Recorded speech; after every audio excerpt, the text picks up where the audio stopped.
Dear friends, I was privileged to be born just 6 weeks after an independent India was born. And in many ways, my journey has mirrored the country's extraordinary journey of 73 years. Despite having spent a major part of my life in the United States, I can truly say, using Tony Bennett's iconic line, that I left my heart in eternal India. The fact that we Indian Americans of all faiths and ideologies spend so much time to work and speak for and fight about our home country is itself a testimony that many of you too left your hearts in India. It's a privilege to be invited today by the Indian American Muslim Council to share a few thoughts on India at a time when the nation is grappling with several difficult issues. COVID-19 has caused enormous distress all over the world, but its impact will be particularly bad for India, whose economy rests on the shoulders of the poorer working class and migrants. A friend from Bangalore told me yesterday that over 10,000 businesses and 400 eating establishments have already shut down permanently. I'm sure that you've all heard similar horror stories from other parts of India.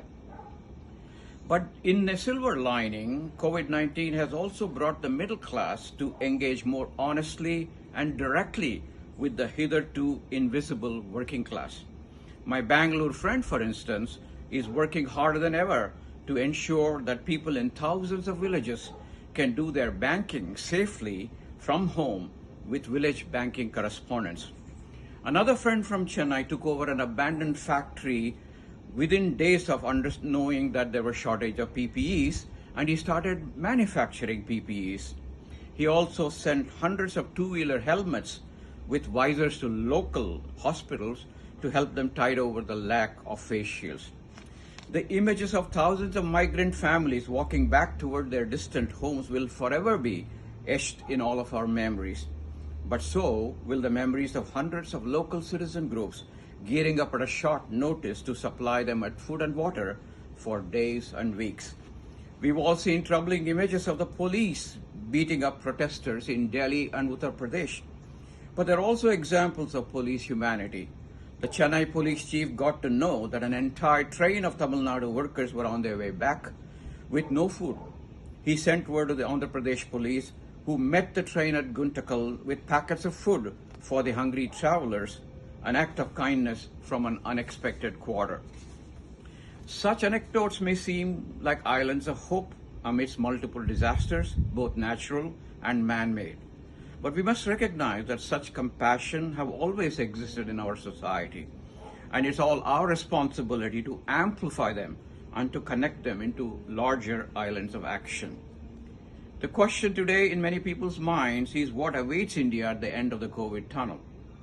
Will Indians be a more caring and gentler people who have learned a moral lesson from the virus, which does not care whether you're rich or poor, Muslim or Christian or Dalit?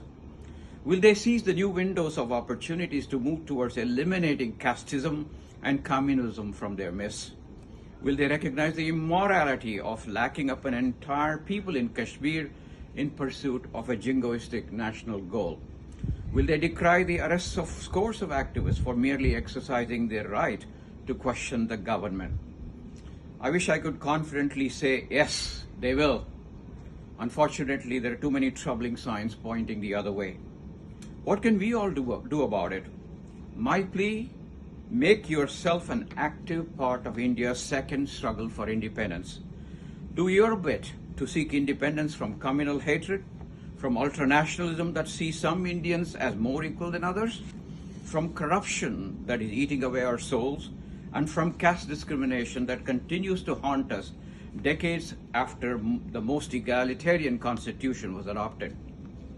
As we salute India, let's think again about the significance of our flag: strength and sacrifice, peace, prosperity, and Dhamma. And let us move forward with the new struggle with courage and peace in our hearts and non-violence as our guide to action. As I turn 73, all the aches and pains are reminding me that there is a finite end to each productive human life. But the multi-religious and pluralistic India at 73 is but an infant, requiring a lot of love, care, and nourishment. If we inflict too much pain upon that infant, she may never fully recover to grow into a mature adult. Jai Hind.